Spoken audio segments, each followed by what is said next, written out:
Hai, Info Lovers. Ada cerita, ada kisah, ada sejarah. Dalam video ini, mengisahkan tentang bagaimana Nusa Tenggara Timur terbentuk. Selagi masih bisa mendengar, maka dengarkanlah.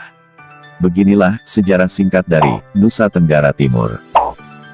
Pada masa sesudah tahun 1900, kerajaan-kerajaan yang berada di Nusa Tenggara Timur, pada umumnya telah berubah menjadi Swapraja. Swapraja tersebut, 10 berada di Pulau Timor, yaitu, Kupang, Amarasi, Fatuleu, Anfoam, Molo, Amanuban, Amanatun, Miomavo, Biboki, dan Insana. 1 di Pulau Rote, 1 di Pulau Sabu, 15 di Pulau Sumba, yaitu, Kanatang, Lewa Kandera, Tabundung, Melolo, Rendi Mangili, Weijelu, Masukaren, Laura, Waijewa, Kodi Lauli, Membora, Umbu Ratunggai, Anakalang, Wanokaka dan Lembaja. 9 di Pulau Flores, yaitu, Ende, Lio, Larantuka, Adonara, Sika, Ngada, Riung, Nagekeo, dan Manggarai. 7 di Pulau Alor Pantar, yaitu, Alor, Baranusa, Pantar, Matahari Naik, Kolana, Batu Lolang, dan Purema.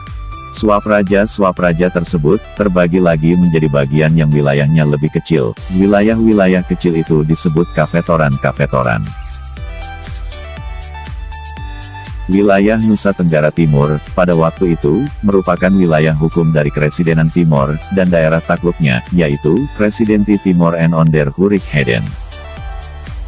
Kresidenan Timor, dan daerah takluknya, berpusat di Kupang, yang memiliki wilayah terdiri dari 3 afdeling, yaitu, Timor, Flores, Sumbawa dan Sumba, 15 onderafdeling, dan 48 Swapraja.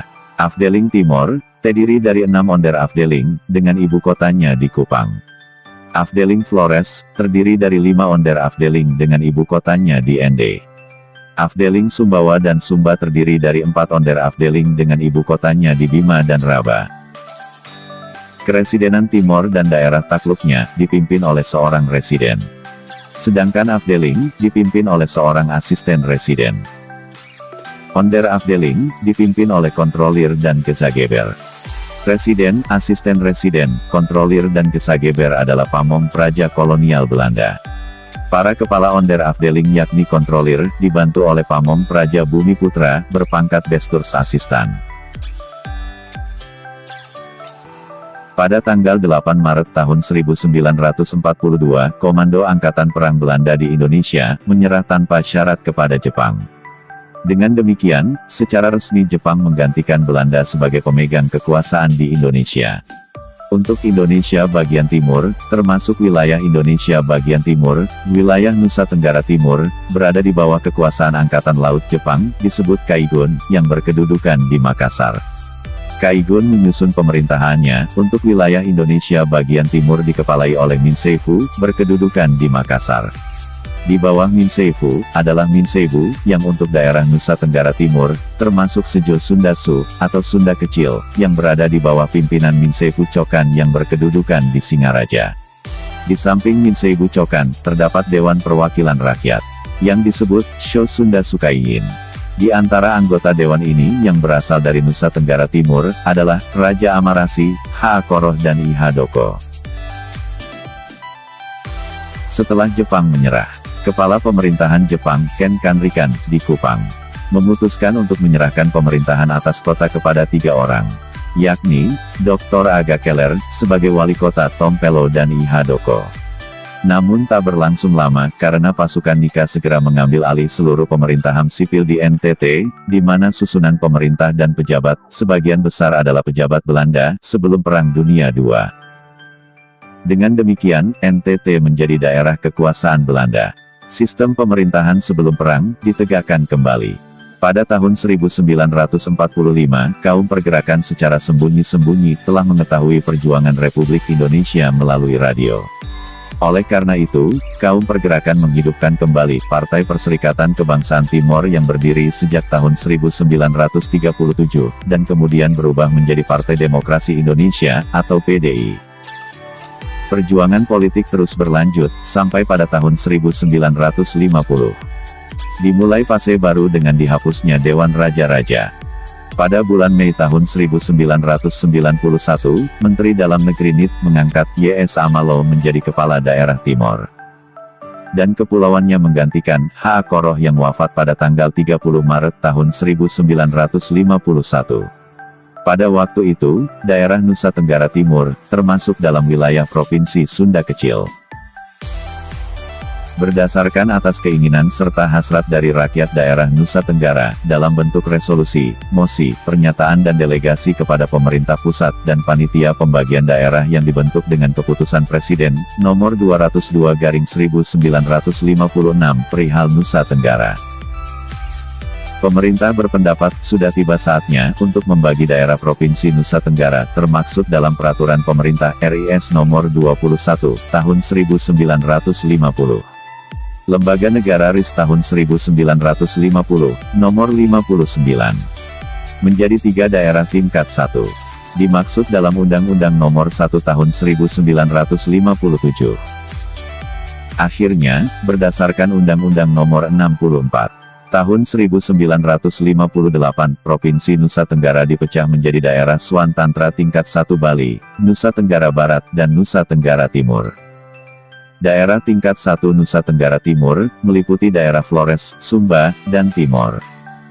Berdasarkan Undang-Undang Nomor 69, 1958, tentang pembentukan daerah tingkat 2, maka, daerah Swatantra tingkat 1 Nusa Tenggara Timur, dibagi menjadi 12 daerah Swatantra tingkat 2. Adapun daerah Swatantra tingkat 2, yang ada tersebut adalah, Sumba Barat, Sumba Timur, Manggarai, Ende, Sika, Flores Timur, Alor, Kupang, Timor Tengah Selatan, Timor Tengah Utara, dan Belu. Dengan keluarnya surat keputusan Gubernur Kepala Daerah Daswati 1 Nusa Tenggara Timur, tanggal 28 Februari tahun 1962, nomor PEM, 66/1/2, tanggal 2 Juli tahun 1962, tentang pembentukan kecamatan di daerah Swatantra tingkat 1 Nusa Tenggara Timur, maka tanggal 1 Juli tahun 1962, Swapraja dihapuskan. Mulai tanggal 1 September tahun 1965, berlakunya Undang-Undang Nomor 18 Tahun 1965, tentang pokok pemerintahan daerah. Maka saat itu juga, sebutan daerah Swatantra tingkat 1 Nusa Tenggara Timur dirubah menjadi Provinsi Nusa Tenggara Timur. Dan Swatantra tingkat 2 dirubah menjadi Kabupaten.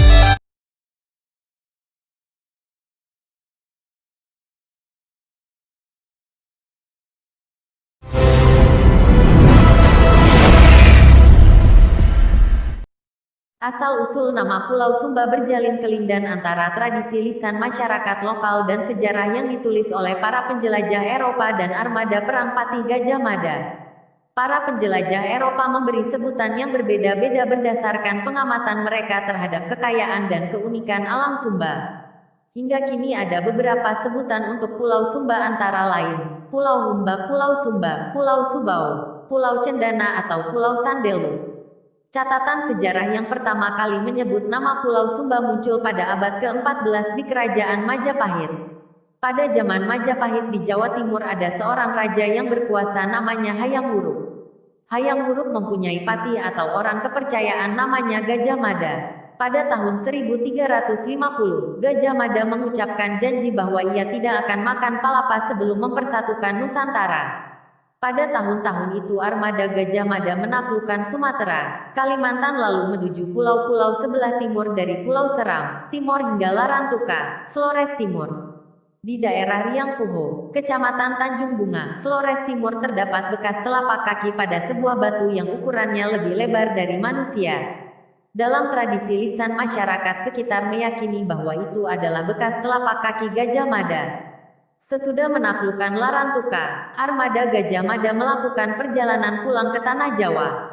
Dalam perjalanan pulang mereka menaklukkan Bima, Sumbawa dan Bali. Pada tahun 1357 armada Gajah Mada menaklukkan Dompu, Sumbawa. Diperkirakan pada saat yang sama, Gajah Mada menaklukkan Sumba. Hal ini nampak dari buku Negara Kertagama yang ditulis oleh seorang pujangga bernama Empu Prapanca.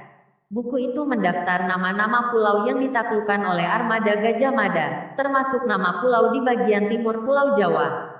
Dalam buku itu tertulis di sebelah timur tanah Jawa terdapat tanah jajahan, semua kepulauan Makassar serta Buton, Banggawi Kunir, Galian serta Salaya, Sumba, Solot, kemungkinan Pulau Solor, Ambon atau Pulau Maluku, Seram, Timor beserta pelbagai pulau lainnya. Hari Pranata, 1984. Dari catatan ini nampak bahwa nama Pulau Sumba sudah dikenal dalam Kerajaan Majapahit. Nama Pulau Sumba tidak hanya dikenal oleh Kerajaan Majapahit tetapi juga dikenal sampai di dunia barat. Pada abad ke-15, pedagang-pedagang Portugis berlayar ke pulau-pulau Indonesia mencari rempah-rempah dan barang dagangan lainnya. Pada tahun 1522 sebuah kapal Portugis bernama Victoria berlayar menuju Sabu dan Sumba. Salah seorang perwira dalam kapal itu bernama Antonio Pigafetta. Dari para penunjuk jalan, Pigafetta kerap mendengar nama Cendana. Kemudian ia menggambar peta diberi nama Cendam. Tetapi kemudian seorang juru gambar peta bumi bernama Jacopo Gastaldi menggambar sebuah peta lain diberi nama Subao. Meskipun Portugis pernah mengunjungi Pulau Sumba tetapi mereka tidak mempunyai pengaruh yang kuat di Sumba. Belum ditemukan peninggalan dan jejak Portugis di Sumba. Berbeda dengan Pulau Flores di mana pengaruh Portugis sangat kuat. Hal ini dapat dilihat dari nama-nama penduduk Flores Timur yang banyak bernama Fernandes, da Gomes, da Costa, dan da Silva. Sedangkan nama penduduk di Pulau Sumba tetap memakai nama lokal seperti Rambu, Umbu, Dangga, Bili, Malo, Lede, Mbulu, Del. Pada abad ke-17 penjelajah Belanda mulai memasuki Pulau Sumba. Tahun 1726 seorang ahli sejarah Valentijn menulis buku. Dalam buku itu ia menggambarkan situasi Pulau Sumba. Sumba itu sebuah pulau yang sangat besar dan yang suatu kata Belanda yang berarti kosong, ganas atau tidak teratur. Dalam buku itu dilengkapi dengan gambar pulau yang diberi nama Pulau Sijendana atau Tesandel-Bos Island, yang berarti Pulau Hutan Cendana. Orang Belanda menyebutnya Sandelhout Island, sedangkan orang Inggris menyebutnya Sandelwood Island. Sejak saat itu Pulau Cendana atau Pulau Sandelwood menjadi julukan untuk Pulau Sumba. Hari Pranata, 1984. Sebutan ini disematkan pula untuk kuda Sumba yakni kuda Sandelwood. Pada abad ke-17 hingga 18 terjadi eksploitasi besar-besaran.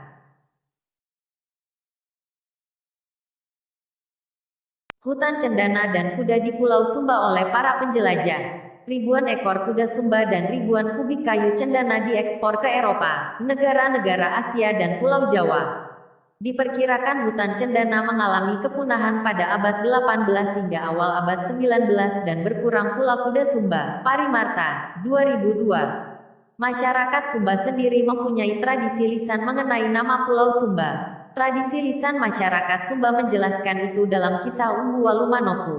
Dikisahkan bahwa dahulu kala seorang yang mendarat pertama kali di pulau itu bernama Umbu Walumanoku. Istrinya bernama Humba. Sebagai tanda hormat dan cinta kepada istrinya, maka pulau itu diabadikannya dengan nama Humba. Menurut Hari Pranata, 1984, dalam bahasa daerah Sumba, huruf H kerap kali berubah menjadi Z atau S. Misalnya kata Kabihu di Sumba Timur akan menjadi Kabisu atau Kabizu di Sumba Barat. Adapun arti dari Humba atau Sumba adalah murni, polos dan tulus. Untuk mempermudah penyebutan dan untuk menyatukan kedua wilayah pulau itu maka kata Humba diganti menjadi Sumba yang digunakan hingga sekarang ini. Dari kisah di atas nampak bahwa sejak dahulu kala orang Sumba sudah mengenal konsep penghargaan, cinta, ketulusan dan penghormatan terhadap perempuan. Nilai kesakralan Sumba ini harus nampak dalam bentuk penghargaan dan penghormatan terhadap perempuan. Bagi mahasiswa, guru, dosen, budayawan, peneliti atau siapa saja yang berminat mempelajari tentang Sumba baik tradisi, kepercayaan lokal, budaya, narasi lisan, kekayaan filosofis, strata sosial, struktur politik kekuasaan dan sejarah baik sejak zaman purbakala, kolonial, Zaman perjuangan hingga zaman modern bisa merujuk dari beberapa literatur diantaranya Masyarakat Sumba dan Adat Istiadat 1976, Sumba di dalam Jangkauan Zaman 1976, karya Umbu Ina Kapita salah seorang sejarawan Sumba. Cerita Sejarah Gereja Katolik Sumba dan Sumbawa 1984, karya Hari Pranata. Ia seorang misionaris yang sangat detail menulis tentang sejarah dan perkembangan Sumba dari masa ke masa dengan merujuk tulisan-tulisan berbahasa Belanda yang berasal dari catatan-catatan dan surat para penjelajah serta penuturan dari orang-orang lokal. Perdagangan dan Politik di Nusa Tenggara tahun 1815 sampai tahun 1915 2002, karya IGD Parimarta. Buku ini merupakan hasil penelitian disertasi yang sangat rinci mengulas sejarah dan perdagangan di Nusa Tenggara pada abad 18 hingga abad 19 berdasarkan arsip-arsip di negeri Belanda dan Indonesia. Beberapa literatur ini sangat valid dan mendetail menjelaskan segala sesuatu tentang Sumba. Literatur ini pula yang menjadi acuan utama penulisan artikel ini. Salam budaya. Yang masih penasaran kenapa komodo hanya ada di Indonesia? Ini dia jawabannya. Komodo merupakan salah satu bagian dari 7 keajaiban dunia yang memang hanya bisa ditemukan di Pulau Komodo, NTT, Indonesia. Dengan panjang tubuh yang mampu mencapai sepanjang 3 meter, spesies kadal terbesar di dunia ini termasuk predator keji yang mampu menyerang rusa dengan gigi tajam dan bisanya. Bahkan, komodo juga mampu menyerang manusia. Banyak orang menganggap komodo adalah hewan buas dan berbahaya, tapi sebenarnya mereka adalah anak rumahan. Kenapa begitu? Menurut studi yang dipublikasikan di Proceedings of the Royal Society B, mengungkapkan bahwa komodo tidak pernah meninggalkan tanah kelahirannya di sepanjang hidupnya. Padahal jika komodo mau, mereka bisa menempuh puluhan mil dan melewati medan berat untuk sampai ke wilayah lain. Namun tampaknya mereka hanya merasa tidak mau. Sebenarnya, banyak spesies pulau yang cenderung lebih suka menetap di suatu daerah yang dekat dengan rumah mereka. Menurut Tim Jessop, profesor ekologi dari Deakin University Australia, begitu hewan menjajah sebuah pulau, terlepas dari kemampuan luar biasa yang dimiliki, mereka memutuskan untuk hidup. Penyebab perilaku ini bisa berbeda, tergantung spesies dan situasinya. Namun yang membingungkan para peneliti adalah jika hewan berada di suatu daerah selama beberapa generasi, mereka beresiko melakukan perkawinan sedarah, menghadapi kelangkaan sumber daya, dan bahaya lain yang bisa dihindari jika mereka mau bermigrasi. Muncul sebuah pertanyaan baru, apakah komodo kurang percaya diri untuk bernavigasi ke daerah lain? Untuk mencari jawaban itu, para peneliti memindahkan 7 ekor komodo dewasa dari habitat asal mereka. Beberapa diangkut sejauh 13,7 mil, tetapi masih di pulau yang sama, dan beberapa lainnya dipindahkan ke pulau lain yang terpisahkan oleh air dan jaraknya 1 mil. Tapi ternyata, komodo yang dipindahkan ke pulau lain mengalami sedikit masalah. Ia tidak dapat kawin dengan salah satu penghuni di rumah barunya, atau kesulitan menemukan mangsa. Data dari DNA juga membuktikan adanya perkawinan sedarah di populasi komodo. Itu menyebabkan mereka rentan terhadap kekurangan makanan dan bencana alam. Namun menurut Jessop, yang paling membingungkan adalah mereka seperti tidak peduli dengan itu. Komodo adalah hewan unik. Komodo remaja memiliki kebiasaan memanjat pohon untuk menghindari kanibalisme komodo dewasa. Mungkin mereka tampak seperti predator kejam, tapi Jessop percaya bahwa komodo mungkin punya cara unik untuk bertahan hidup. Legenda Danau Kelimutu, cerita rakyat Lio, Kabupaten Ende, Pulau Flores, Nusa Tenggara Timur. Dikisahkan pada zaman dahulu kala di puncak Gunung Kelimutu yang disebut Buaria. Buaria artinya hutan lebat yang selalu berawan. Bermukim Konde Ratu bersama rakyatnya. Di kalangan rakyat kala itu terdapat 2 tokoh yang sangat disegani, yaitu Atapolo, si tukang sihir jahat dan kejam yang suka memangsa manusia, dan juga Atabupu yang dihormati karena sifatnya yang berbelas kasih serta memiliki penangkal sihir Atapolo. Walaupun memiliki kekuatan gaib yang tinggi dan disegani masyarakat, keduanya berteman baik serta tunduk dan hormat kepada Konde Ratu. Atabupu dikenal sebagai petani yang memiliki ladang kecil di pinggir Buaria. sedangkan Atapolo lebih suka berburu mangsa berupa manusia di seluruh jagat raya. Pada masa itu, kehidupan di Buaria berlangsung tenang dan tenteram, sampai kedatangan sepasang anak kalau, yaitu anak yatim piatu, yang meminta perlindungan Atabupu karena ditinggal kedua orang tuanya ke alam baka. Karena sifatnya yang berbelas kasih, permintaan kedua anak yatim piatu tersebut dikabulkan oleh Atabupu, namun dengan satu syarat, yaitu mereka harus menuruti nasihatnya untuk tidak meninggalkan areal ladangnya agar tidak dijumpai dan dimangsa oleh Atapolo. Pada suatu hari, Atapolo datang menjenguk Atabupu di ladangnya. Setibanya di ladang Atabupu, Atapolo mencium bau menusuk, bau mangsa dalam pondok Atabupu. Segera meleleh air liur Atapolo yang kemudian hendak mencari mangsanya di dalam pondok tersebut. Niat jahat Atapolo tersebut diketahui oleh Atabupu yang segera menahan langkah Atapolo sambil menyarankan kepadanya untuk datang kembali kelak setelah anak-anak tersebut sudah dewasa. Karena saat ini mereka masih anak-anak, lagi pula dagingnya tentu tidak sedap untuk disantap. Saran ini diterima oleh Atapolo, yang kemudian pergi meninggalkan Atabupu yang sedang kebingungan memikirkan cara terbaik menyelamatkan dua anak manusia tadi. Ancaman Atapolo tadi begitu menakutkan bagi kedua anak manusia tersebut, sehingga ketika mereka mulai beranjak remaja atau menjadi Ko'ofai, gadis muda, dan Nua Muri, pemuda, mereka memohon izin pada Atabupu untuk mencari tempat persembunyian di gua-gua yang ada di luar ladang Atabupu. Mereka akhirnya berhasil menemukan sebuah gua yang terlindung tumbuhan rotan dan akar beringin. Ketika tiba saatnya sesuai waktu yang telah disepakati, Atapolo mendatangi pondok Atabupu untuk menagih janji. Namun, karena ketika tiba di pondok Atabupu, dilihatnya kedua anak tersebut tidak berada di tempat, maka Atapolo pun marah dan menyerang Atabupu dengan ganasnya. Menanggapi serangan Atapolo yang tidak main-main, Atabupu segera membalas serangan itu dengan ilmu andalanya Magi Putih untuk menangkal Magi Hitam Atapolo.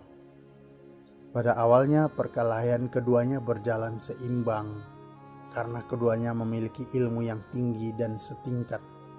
Namun, lama-kelamaan tenaga Atabupu yang sudah tua kian melemah. Sementara gempuran semburan api Atapolo semakin gencar dan menjadi-jadi. Atabupu hanya bisa mengelak dengan gempa bumi.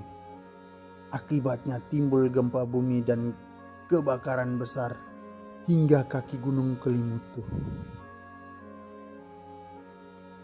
Ketika merasa tak mampu lagi menandingi kekuatan Atapolo, Atabupu memutuskan untuk raib ke perut bumi.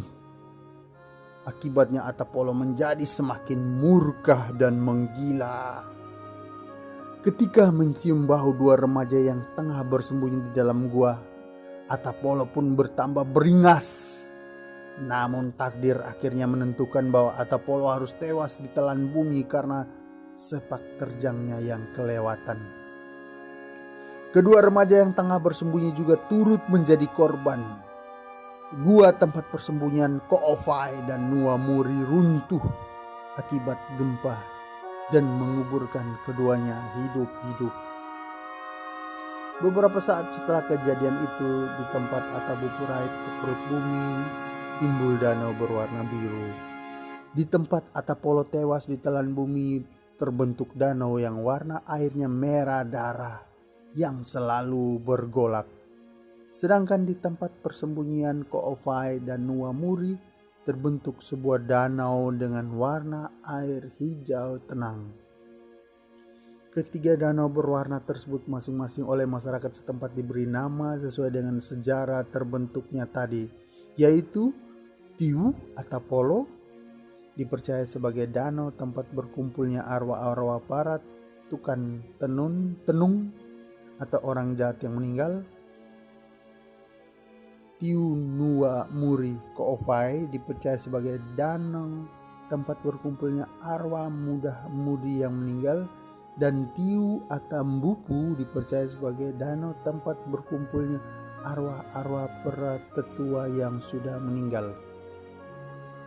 Hingga kini, penduduk sekitar Gunung Kelimutu percaya bahwa mereka dapat melakukan kontak dengan arwah orang tua atau leluhur mereka dengan memanggil nama orang tua atau leluhurnya sebanyak 3 kali di depan Tiu Atambupu. Menurut kepercayaan, setelah pemanggilan dilakukan, biasanya arwah orang tuanya atau leluhur akan datang dan memberikan petunjuk melalui mimpi. Kontak dengan orang tua atau leluhur tersebut biasanya dilakukan untuk mendapatkan petunjuk apabila terjadi musibah, seperti kehilangan barang atau ternak. Demikian sekilas kisah sejarah terbentuknya Danau Kelimutu yang diwariskan secara turun-temurun dari satu generasi ke generasi lainnya di Lio, Kabupaten Ende, Provinsi Nusa Tenggara Timur.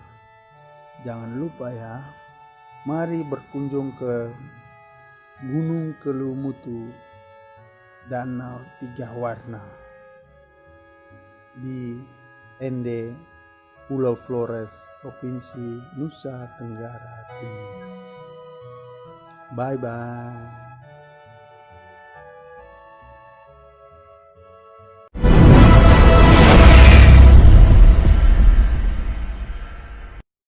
Legenda Kupang bukanlah sebuah cerita fantasi atau dongeng pengantar tidur yang biasa dilakukan untuk anak-anak kecil di kampung. Akan tetapi Kupang tempo dulu adalah sebuah legenda bermakna sejarah karena peristiwa-peristiwa yang dialami penduduk pemula di suatu lokasi negeri yang sepi diliputi hutan belukar adalah sebuah peristiwa sejarah yang berproses dari masa ke masa sampai terbentuknya nama Kupang. Negeri yang sepi tersebut, awalnya hanya terdapat 2 kampung tradisional yaitu Kampung Kaisalun dan Kampung Bani Baun. Kedua kampung itu dihuni oleh sekelompok orang bersama pemimpin adatnya yang mengaku sebagai suku bangsa Helong yang datang dari negeri seberang laut. Kata Helong berasal dari 2 suku kata. Kata He yang berarti jual, dan kata Lo yang berarti tidak. Jika digabung berarti tidak jual. Pengertian umumnya yaitu pengorbanan atau rela berkorban. Falsalah hidup Helong dari leluhurnya, bersedia berkorban dan tidak rela diganggu oleh lingkungannya dan mereka akan berbalik membalas kalau sampai diganggu. Data lain menyebutkan bahwa Timor telah dihuni manusia sejak 13.500 tahun silam oleh sekelompok kecil penduduk hidup dari berburu dan mengumpulkan hasil hutan. Sekurang-kurangnya terdapat 2 kelompok yang mendarat di Pulau Timor yaitu kelompok etnik berbahasa Tetun, Dawan dan Buna mendarat di pantai selatan Pulau Timor dan kelompok etnik berbahasa Helong mendarat di ujung timur Pulau Timor. Daratan yang luas itu oleh para leluhur orang Helong menamakannya Nusa Timu.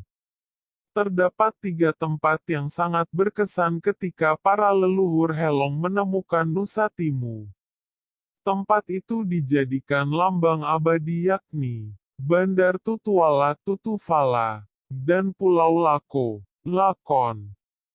Di tempat tersebut terpatrai motto, pengorbanan, permusyawaratan, dan pengabdian. Motto ini menjadi falsafah hidup peninggalan nenek moyang orang Helong.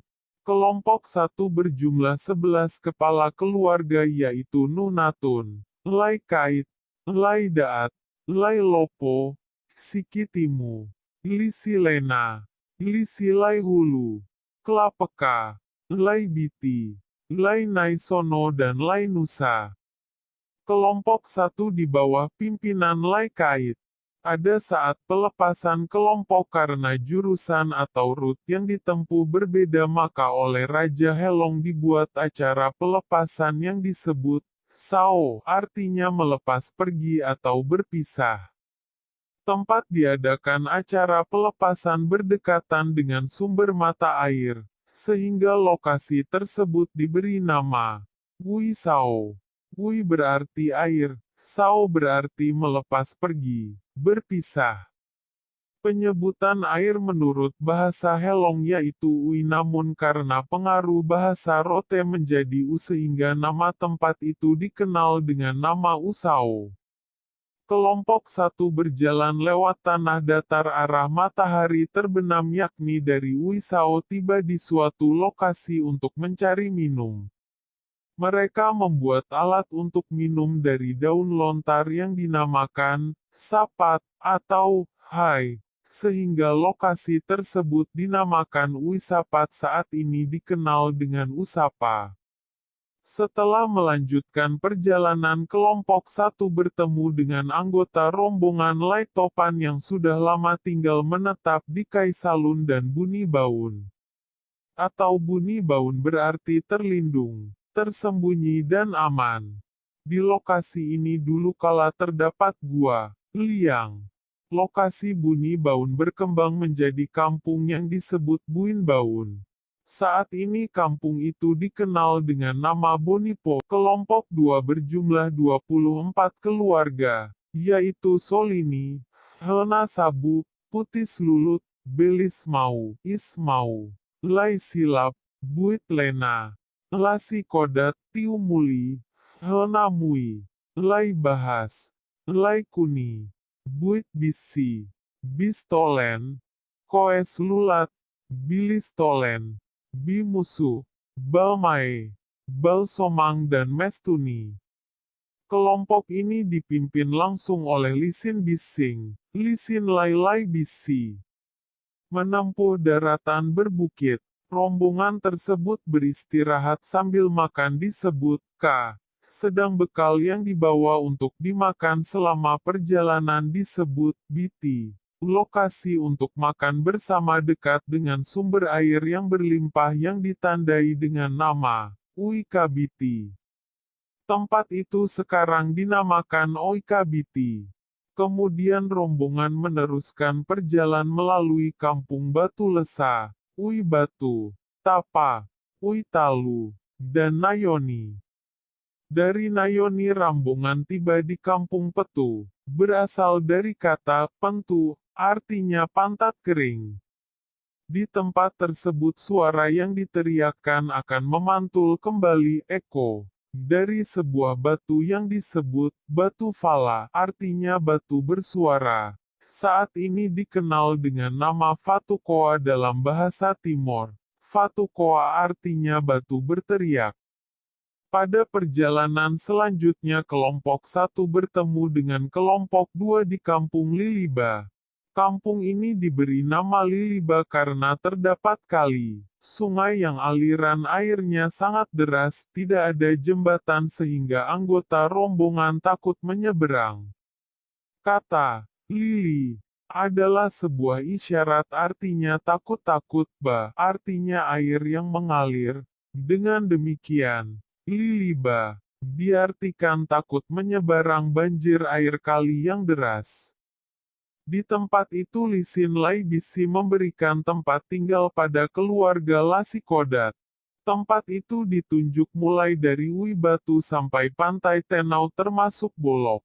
Keluarga Nusnatun diberi tempat bernama Tuaknatun, wilayah Bakunase, Batu Plat. Sebagai tanda peringatan atau kenangan bagi leluhur orang Helong maka pada masa pemerintahan Bupati Kupang WCH. Umatan di Kampung Bunipoi, di samping barat gereja Katolik diberi nama jalan, Jalan Semau. Nama Buni Baun, Buin Baun, sangat populer bagi orang-orang Helong sehingga pada peristiwa adat sering dimunculkan syair-syair adat. Demikian pula orang-orang Helong dari Semau yang ingin datang ke Kupang, dikatakannya mau ke Buin Baun. Berselang beberapa generasi Lisin Bising, Lisin Lai Bisin, bermukim di Boni Baun. Periode berikutnya rombongan Lai Skodat, Lasi Kodat, menyusul, namun memilih tinggal di ujung Tanjung, lokasi kantor Syah Bandar dan mercusuar.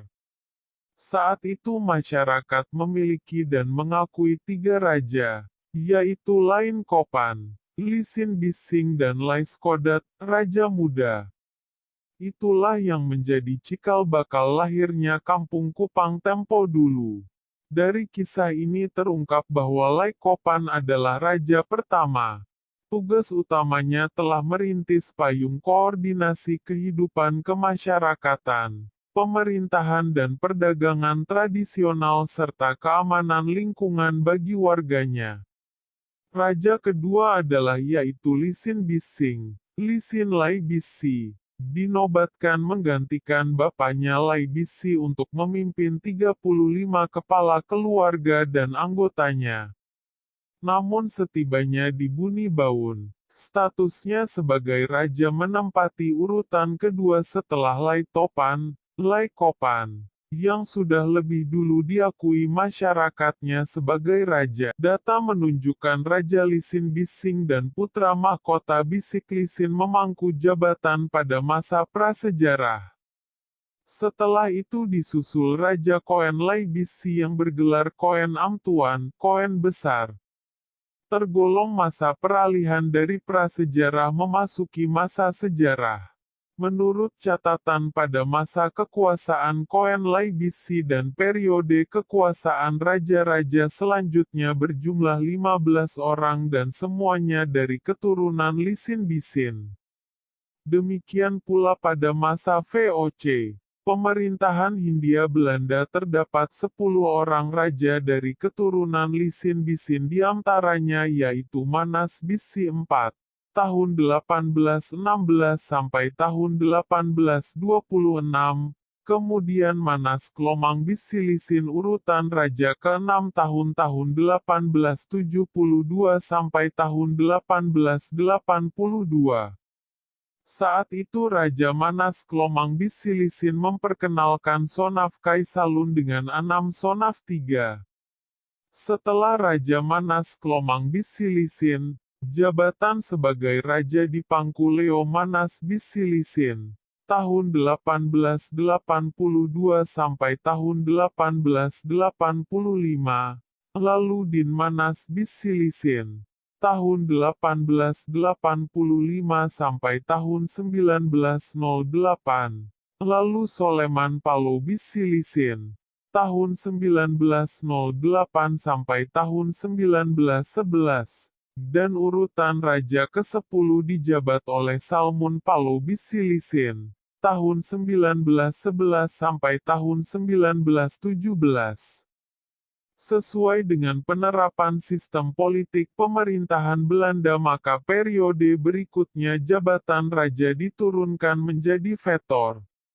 Pada masa prasejarah di daratan timur bagian Indonesia terdapat 4 bahasa daerah yaitu Bahasa Marae atau Buna, berdiam di Belu bagian timur laut berbatasan dengan negara Timor Leste.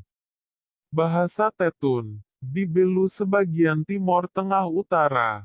Bahasa Dawan, di Timor Tengah Selatan dan sebagian Timor Tengah Utara. Bahasa Helong, masyarakatnya menempati Pulau Semau, Kupang Tengah, Kolhua, Biupu, Uihani, Ui Laut Sala, Kuan Boke, Bismarak, Kupang Barat, Bolok, Binael, Alak, Bunana, Ui Matnunu, Ui Lesa, dan sebagian Toblolong dan Klaibe. Menurut memori Residen Kartaus pada abad ke-17 berturut-turut tiba Kupang, 4 rombongan suku, yaitu suku Pitais yang dari Takaep dan Pasi, Soap Raja Fatule. Kepalanya diangkat sebagai Raja Kupang selaku Vetor. Diberi tempat kediaman di Pola, Upura. Suku Amabi dari Amanuban. Rombongan Amabi diterima baik oleh Raja Kupang dan diberi tempat tinggal di dekat kebun raja di Bonipoi, sebelah gereja Katolik. Kelompok ini membentuk kerajaan Amabi Tambaring. Suku Taebenu, berasal dari pegunungan Molo. Kepala suku diterima baik oleh raja, diberi tempat kediaman di Baumata kemudian membentuk kerajaan Taebenu. Suku Sobai, diutus oleh Sobai Besar, di Paeneno, 6. Kepalanya bernama Baki Bena Sobai. Rombongan diterima baik oleh raja, diberi tempat di bukit sebelah barat benteng Portugis, sekarang Nunhila. Kemudian pindah ke Bakunase dan membentuk kerajaan Sobai kecil. Awalnya Kupang Tempo dulu, bagi orang Helong dinamakan, Kaisalun Buni Baun. Hal ini diketahui lewat sejarah dan asal-usul kota Kupang. Adalah Raja Koen Bisil atau Koen Amtuan memerintah warganya untuk membangun pagar batu di sekeliling pagar istana. Pagar batu tersebut adalah batu alam bersusun ke atas berlapis 4. Kondisi tersebut menurut bahasa Helong yaitu, pan, oleh rakyat atau warga yang ini berurusan atau menemui Raja Koen di tempat yang disebut pan, sehingga sering disebut KOENPAN.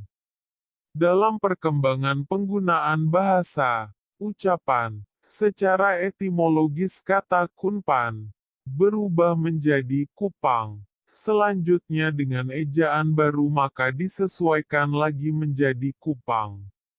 Sebagai tanda penghormatan terhadap leluhur Lai Bisi yakni moyang dari Koen Lai Bisi maka oleh pemerintah Kabupaten Kupang menggantikan nama kampung Cina menjadi Kelurahan Lai Bisi Kopan. Berdasarkan Peraturan Pemerintah Nomor 22 Tahun 1978 tanggal 18 September tahun 1978 Kupang diresmikan menjadi kota administrasi Kupang oleh Menteri Dalam Negeri Amir Mahmud. Selanjutnya melalui Undang-Undang Nomor 5 Tahun 1996 tanggal 25 April tahun 1996, Kupang diresmikan sebagai Kota Madya Daerah Tingkat 2. Jabatan Wali Kota pertama dipegang oleh S.K. Lerik, sesuai dengan ketentuan perundang-undangan. Pada tahun 2007 dilakukan pemilihan langsung oleh rakyat yang dimenangkan Der. Daniel Adu sebagai wali kota dan Der. Daniel Hurek sebagai wakilnya. Periode tahun 2007 sampai tahun 2012. Proses yang sama dilaksanakan pada periode tahun 2012 sampai tahun 2017. Yang dimenangkan pasangan wali kota Jonas Salean, SH dan wakil wali kota Dr. Hermanus Men. Pasangan tersebut menampilkan visi, mewujudkan kota Kupang sebagai kota berbudaya, modern, produktif.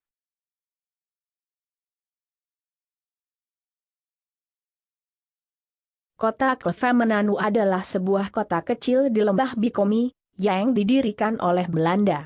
Pada tanggal 22 September 1922, kota ini kemudian dijadikan sebagai ibu kota pemerintahan Belanda yang disebut Onderafdeling Noord Midden Timor. Lahirnya kota Kleve tidak lepas dari usaha Belanda untuk menguasai Pulau Timor seluruhnya. Namun niatnya itu terganjal karena sudah bercokol lebih dahulu Portugis di ujung timur Pulau Timor dan sebagian wilayah utara, yang kini dikenal dengan nama Ucusi Ambeno. Selain itu beberapa raja kecil bersekutu dengan Portugis untuk melawan Belanda. Dan sudah pasti dibayangkan. Terjadi beberapa kali perang dan pemberontakan yang dilakukan oleh Raja Timor dibantu Portugis. Topases, Portugis hitam, yang menguasai bagian utara Pulau Timor dan beberapa wilayah lainnya berusaha menghalangi langkah Belanda masuk ke pedalaman Timor. Namun, usahanya gagal karena hubungan mesranya dengan beberapa raja retak. Konflik ini akibat perebutan lahan dalam perdagangan kayu cendana dan lilin. Beberapa raja kecil memihak Belanda. Awal abad ke-20, di wilayah Bikomi dibangun pusat pemerintah kekuasaan kolonial Belanda. Sebelum kedatangan kolonial Belanda di Kampung Nutoko, kampung ini awalnya dihuni oleh suku US Kono serta keluarganya suku Sonbai. Hak dan kekuasaan dikuasai oleh suku yang memiliki status tertinggi seperti suku Askono dan Sonbai. Sistem pemerintahan bersifat adat. Bahasa yang digunakan sehari-hari adalah bahasa Dawan. Sistem kepercayaan biasanya menggunakan kepercayaan asli berupa memuja terhadap roh nenek moyang melalui kegiatan ritual di rumah adat.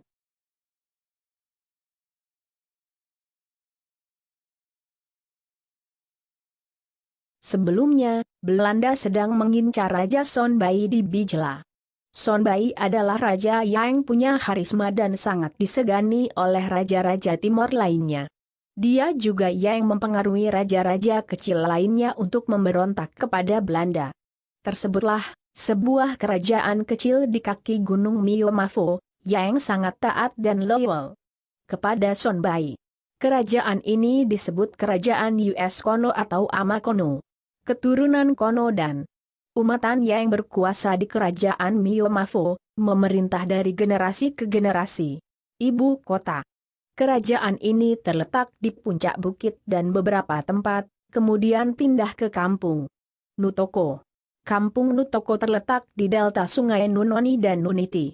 Namun kemudian Kono dan umatan dan rakyatnya memberontak melawan Sonbai, lewat sebuah revolusi berdarah, yaitu Revolusi Letak Sam. Revolusi tersebut bersumber dari kekejaman Raja Sonbai di Unam, yang sering meminta persembahan gadis-gadis belia yang cantik dan menjadikan nyawa manusia, yaitu rakyatnya, sebagai korban persembahan kepada dewa dalam pesta persembahan hasil panen Tama Mausufa. Usai melakukan pemberontakan, Kono meminta perlindungan Belanda di Kupang dan Niki-Niki. Jadi ia memerintah kerajaannya dibantu Belanda. Bahkan ia membantu Belanda menangkap Sonbai. Kendati beberapa keturunan Sonbai dan para Mlo, panglima perang, ditangkap dan dibunuh, kekuasaan Sonbai tidak juga berakhir. Salah satu keturunan Sonbai melarikan diri ke Molo, Kapan TTS, dan mendirikan sebuah kerajaan di sana. Belanda tidak tinggal diam. Ia terus mengejar Sonbai dan keturunannya ke Molo hingga masuk ke wilayah Miomavo. Pengejaran itu dipimpin oleh Letnan Chon Msts.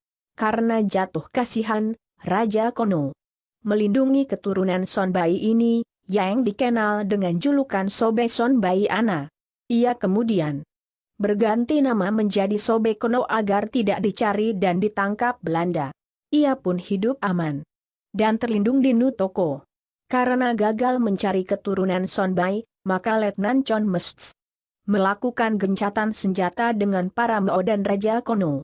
Selanjutnya, atas izin Nutoko, pada tahun 1909, kemudian Belanda menjadikan Nutoko sebagai pusat pemerintahan militer. Pasukannya mengembara menuju Nilulat, Ufui, Ukimnatu, Fatuknapa, Ekat, Wapot, Fawot Suba, Uakam, Numpene, hingga Kampung Matmanas. Wilayah ini terletak di belakang Pasar Baru Kefamenanu sekarang. Di sini Letnan Sketel sempat mendirikan markas militer di tepi Sungai Bempasi. Bekas reruntuhan bangunan markas itu masih ada sampai sekarang. Karena takut banjir dari Sungai Bempasi, Letnan Sketel memindahkan lagi markasnya ke Tela. Sekarang kota lama di belakang tangsi polisi lama.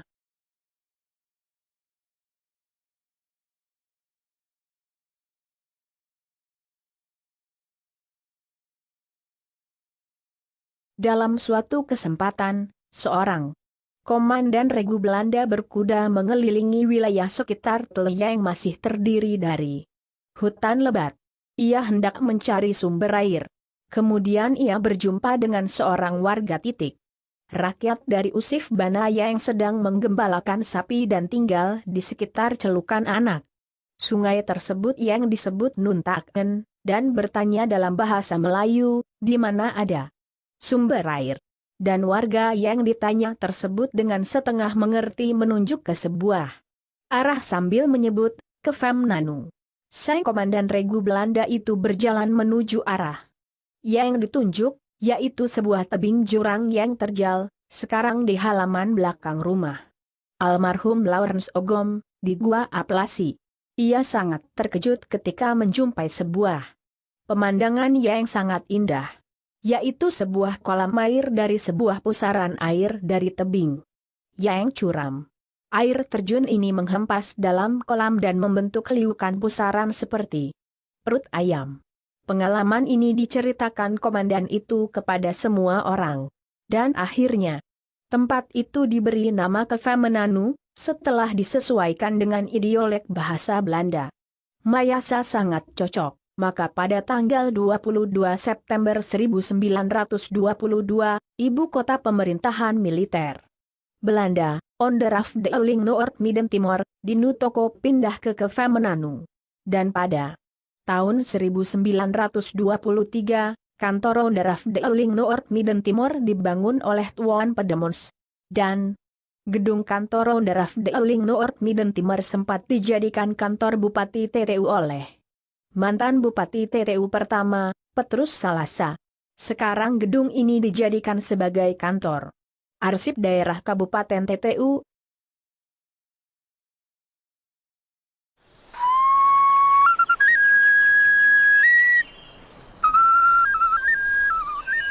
Lembah hutan Mutis Timau di barat Pulau Timor, Indonesia, di mana penduduk bernyanyi melantunkan puja-puji bagi lebah-lebah hutan. Putri rimbanan cantik, kata mereka, berterima kasih atas kerja keras menghasilkan emas hutan, madu murni dari bunga-bunga hutan.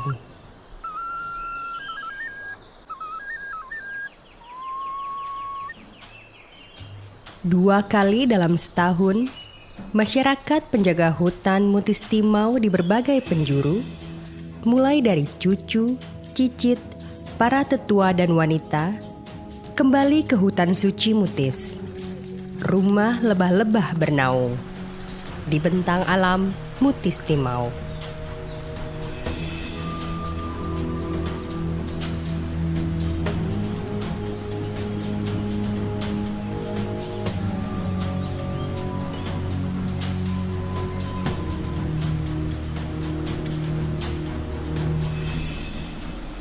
Alam sudah memberikan tanda, kata tetua Amaf.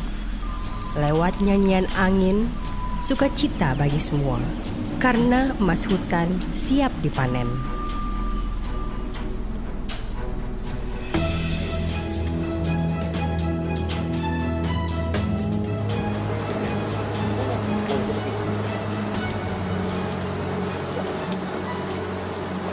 Suf, tradisi leluhur membagi adil panen madu.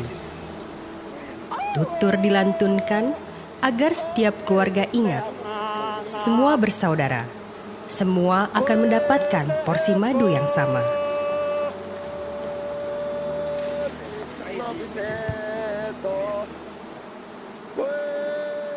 Berkat dan doa dinyanyikan untuk Meo One dan Meo Mensat, agar para pemanen tidak jatuh dari pohon, agar lebah-lebah tidak menyengat dan tidak menyakiti, menjauhkan penduduk Mutis dari karma buruk. dan menghindari konflik antara mereka.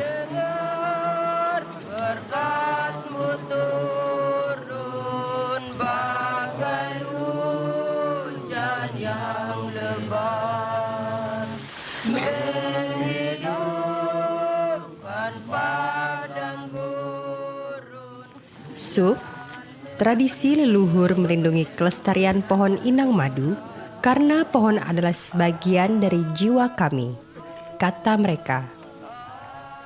Hidup dalam diri kami, madu memberikan kami penghidupan. Ambil cukup untuk piringmu, jangan berlebih. Itulah cara penduduk Mutis memelihara alam dan melindungi hutan. Upacara usai, puji syukur untuk bunga-bunga, pepohonan dan hutan. Untuk bentang alam Mutis Timau, penghasil harta karun madu hutan.